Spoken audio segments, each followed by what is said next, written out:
You've probably heard a lot of women argue that men are bad for society, and that women would do a better job of running things if they were in charge. One of the most common arguments is that women would do a better job of running things if they were in charge. When all is said and done, men are the ones who are responsible for doing the grunt work, both literally and figuratively. This applies to both the workplace and everyday life. Who, for example, is in charge of performing routine maintenance on the electric grid and the pipe system? A group of men are able to save an elderly woman who was helpless and trapped inside of a burning house. Men who are capable of repairing anything that breaks in the home, including a malfunctioning automobile. I apologize in advance if it seems as though I am repeating myself, but I want to make it abundantly clear that a significant portion of today's women still do not get it. In spite of the fact that what they consider to be true, particularly in trying times, is diametrically opposed to what actually occurs in the world, they are never unhappy as long as they adhere to their ideology. You guys are aware that if you identify as an MGTOW, it means that you live in the real world and you do not believe in believing anything that has been sugar-coated. Additionally, you do not believe in believing anything that has been sugar-coated because you do not believe it is accurate. The first two steps on the road to liberation are refusing to believe the propaganda that is disseminated by the establishment and covering your private parts on social media platforms like Instagram.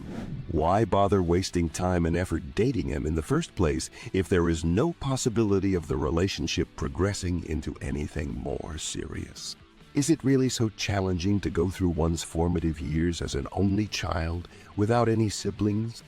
Excuse me, but I think I just opened a can of worms, and now people are going to start calling me names. If you don't mind, I'd appreciate it if you wouldn't. I would be extremely grateful if you could excuse me for this situation. Thank you in advance for your consideration. I humbly ask you to please accept my apologies. Attention, please. These ungrateful modern women enjoy all of the benefits of drinking water from the tap, but they don't remember who built the infrastructure to give them the right to do so. Please give this your full attention.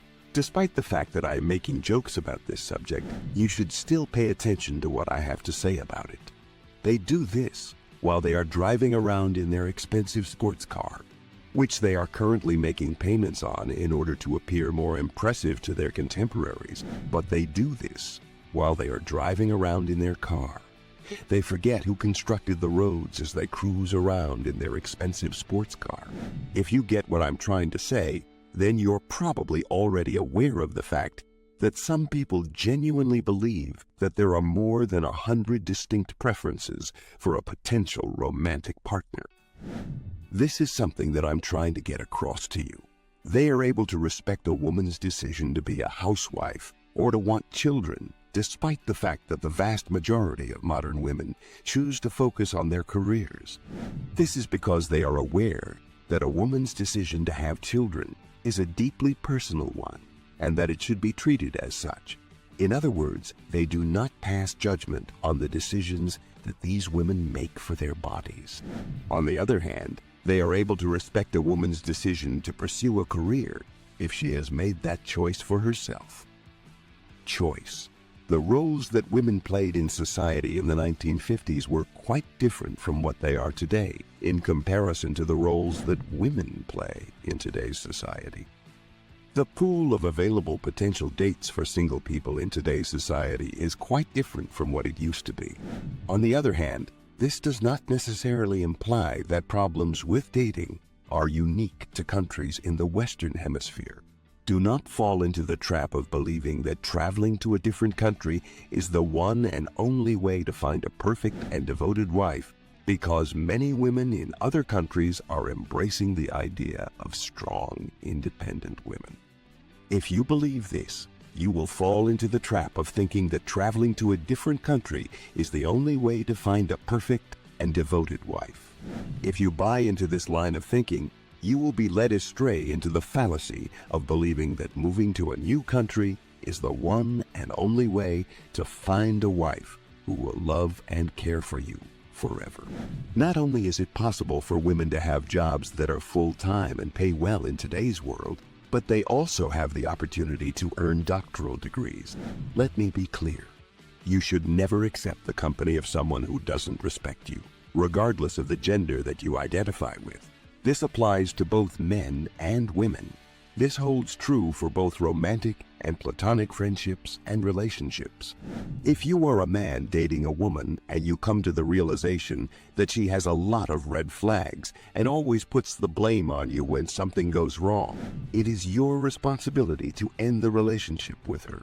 If you are a woman dating a man and you come to the realization that he has a lot of red flags and always puts the blame on you when something goes wrong.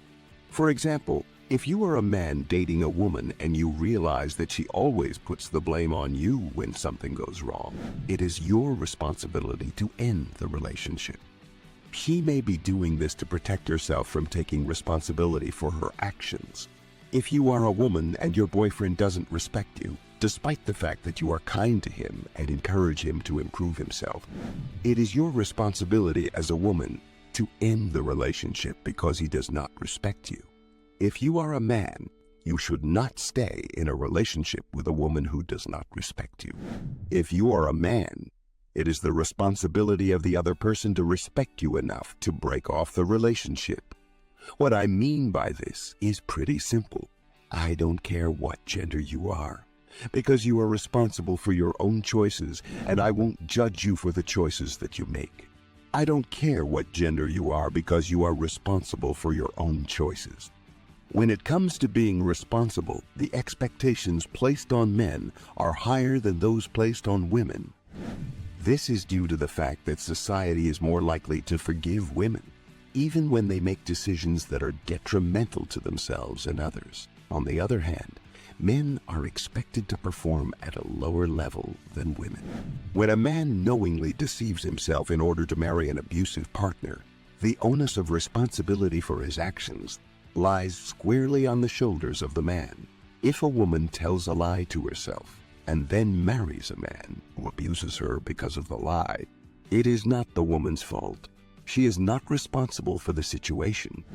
The vast majority of contemporary women have been indoctrinated by feminist propaganda to the point where they are unable to evaluate the validity of other points of view, because their minds have been so thoroughly reprogrammed. This is a direct result of the brainwashing that has taken place in the past. They have a reputation for making controversial claims, such as if you're not a feminist, you're a sexist. This is just one illustration among many. Do you recall what I said about the manner in which they carried out the rituals and observances associated with their religion? In today's culture, feminism has developed into such a repressive ideology that it stigmatizes women who express an interest in getting married and having children. You are considered to be nothing more than scum if you do not share all of their beliefs, and this is because you are in favor of inequality if you do not share all of their beliefs. This is the case despite the fact that you may or may not agree with any of their other beliefs. A preventative measure that was taken prior to the beginning of the assault was the emancipation of the slaves. I really hope that everything turns out well for you in the end. The next step is up to you at this point. Why do you think modern women insist that they don't need the companionship of a man? Have you ever seen anything even remotely similar to that before? If so, could you tell me about it? Leave your thoughts in the comments section below. Thanks for watching, and if you found this video helpful, hit the like button and subscribe so you don't miss any future uploads. Share it and leave a comment until the next time. See you in the next video.